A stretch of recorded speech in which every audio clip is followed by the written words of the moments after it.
The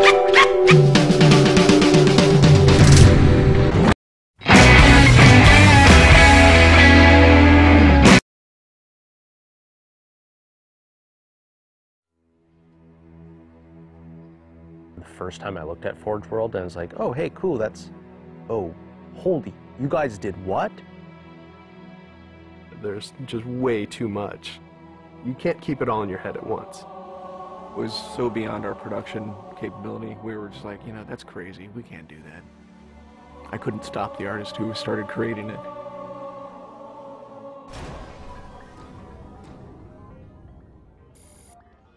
Forge is our editing tool that players can build their own maps. I mean, at its core, it's a map editor.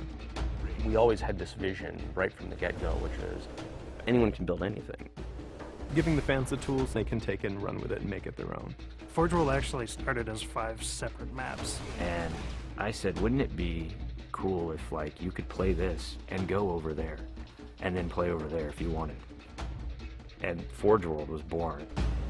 There were a lot of people telling us that, no, you cannot ship this as one big map. We have this awesome new automatically generated LOD system called Impostering that makes objects that are really far away really cheap to draw. We're pushing what we can do with the Forge budget, so that lets us have many more objects up on the screen at once, which lets us put more objects into Forge. Interesting to take the Banshee or Falcon out for a spin in Forge World, because it actually takes a while to get from one end to the other. The second you come into this space, you should know that you're on Halo. Our old friend, the Forerunners, come back, because the Forerunners create all sorts of cool, interesting pieces of geometry. We wanted to give people a variety of locations that they could forge in a different way. So a gulch, an island, an interior, a very small outdoor pocket, and then the rock, which was kind of based off Ascension. Let's use a lot of interesting parts in it so that people can manipulate it or we can change it. Why don't we bring back Blood Gulch and carve it all up into pieces so that people can start manipulating it in interesting ways. And then Sanctuary was the other one. The Cage and Paradiso, that's just Chad and I playing with a map editor and actually building cool maps within Forge World. I mean, we were doing that exactly how the fans would do that. we definitely looked at what we did in Halo 3 and said, what can we learn from this?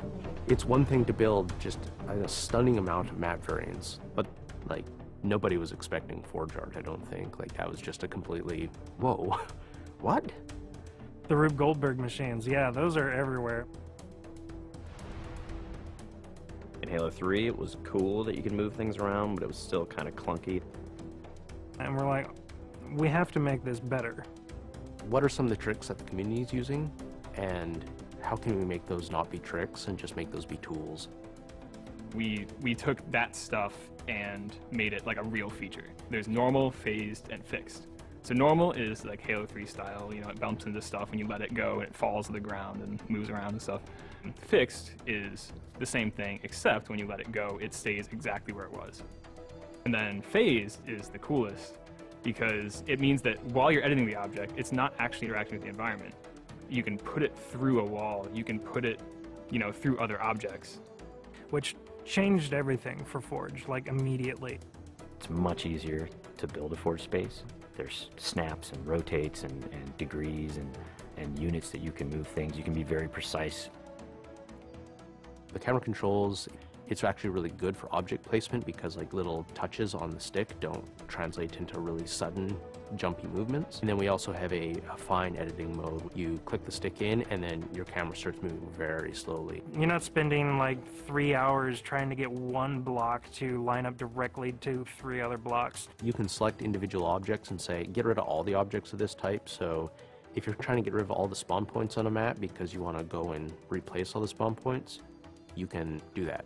You can do custom colors. You can take these Forge pieces and say, hey, that's blue. So the blue base can truly look like the blue base. Reach's expanded sandbox includes new things like, you know, jetpacks. And if people want to build some sort of 3D map and really make use of the jetpack, they can do that now. Custom game options and Forge go together like peanut butter and jelly. You're able to do things with game types that people might not even expect. My favorite example is King of the Hill, where the warthog is the hill. I'm super excited to see what people do with it when it goes out, because there's so much crazy stuff in there that's amazing. We are shipping maps on the disk that we made in Forge ourselves. So the tools are there. If you have the time and the talent, you can make it. The community is just going to outstrip us and spank us. With the new tagging system, you can save a Forge variant, you can post it to your file share, and then you can say, you know, sweet new map. Things that are good are downloaded by a lot of people and passed around to a lot of people, and that makes the really sweet stuff bubble up to the top. I'm looking forward to what the next big community game type is going to be. We realized that Reach was our swan song to Halo, and what better way to do that than to let people do what we've been doing all along, which is creating new cool maps. It's nice to go out with a bang, and this is a pretty big one.